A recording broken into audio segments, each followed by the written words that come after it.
And by being the moral leader, we must help out other countries when needed, such as genocide. So in Darfur, where we must be able to help them out when needed to make sure that all citizens are treated fairly. Funny how Mr. Landau should refer to genocide when it was President Bill Clinton who neglected any type of genocide which was going on in Rwanda or various other African nations. I think what we have going on here is not necessarily a stance that we should cut all foreign aid. My stance in particular is that, my friends, we should cut foreign aid to nations that really don't like us very much.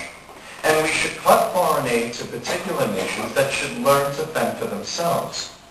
You can always lead a horse to water, but you can't teach it to drink.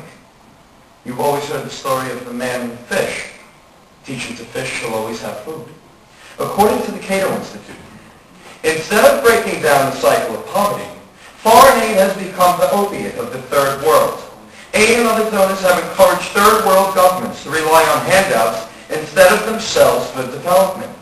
No matter how irresponsible, corrupt, or oppressive a third world government may be, there is always some Western government or international agency anxious to supply it with a few more $1 million by subsidizing political irresponsibility and pernicious policies. Foreign aid ill serves the world's poor. This is an independent agency, the Cato Institute, which functions as a think tank in Washington, D.C. to describe some of the ills going on in the country. It's not a Republican machine. Talk about governments that don't like us very much and we already give them foreign aid. The Mexican government recently rejected a proposed $300 million building venture with the Chrysler Corporation because the deal might have endangered the government's control of the Mexican automotive industry. This is after we gave them $25 million. Thank you, Paul. Matt, 30 seconds. You know, Mr. Paul, for you to possibly say that we should not give foreign aid to countries whose governments don't like us is one of the most absurd arguments I've ever heard. That the fundamental point of foreign aid is to help the people, not to help the government in there. And you are being now confused over the people who live in that country and the government that may not like us. Now, with regards to Mexico, you don't help Mexico out, that's going to get to us. That by giving foreign aid to Mexico helps the United States of America with drug trade. Thank you very much. This is the final question of this segment, which will be followed by closing statements, I'll remind you. This is directed initially to Paul. Paul, for roughly 50 years after World War II, nuclear weapons were limited to 5 traditional powers: the United States, the Soviet Union, China, France, and the United Kingdom. In the last 15 to 20 years, however, in particular at an accelerated rate, nuclear weapons have spread to several countries, including countries of uncertain security and stability: South Africa, Pakistan and India, Israel, former Soviet republics, possibly Iran, and perhaps most worrisomely, North Korea. Matter of fact, I'm even remembering right now they may have some in Brazil and Argentina now as well.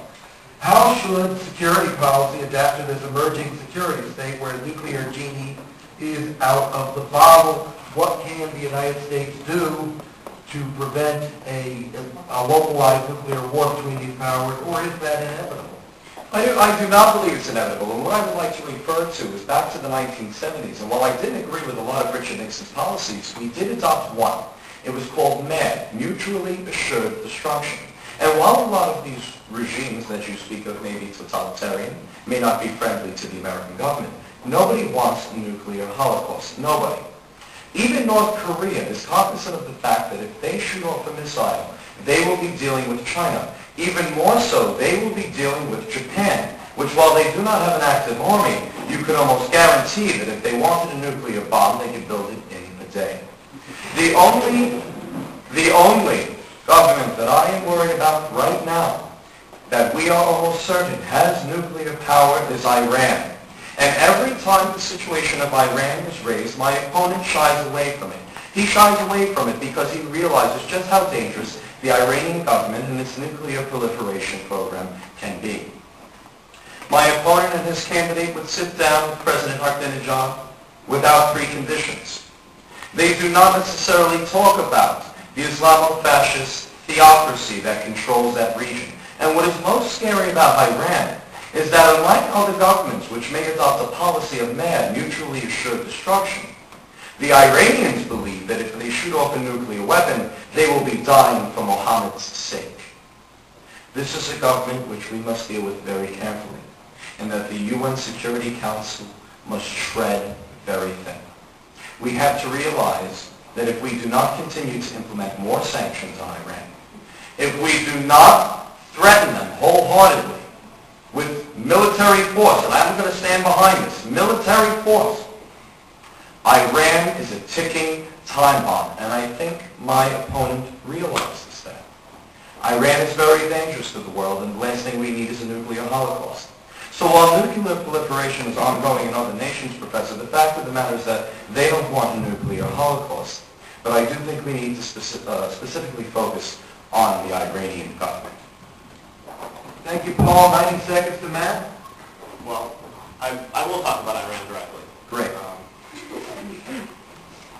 The most dangerous thing for Iran is for Iran to have a nuclear weapon. Paul is right on this one.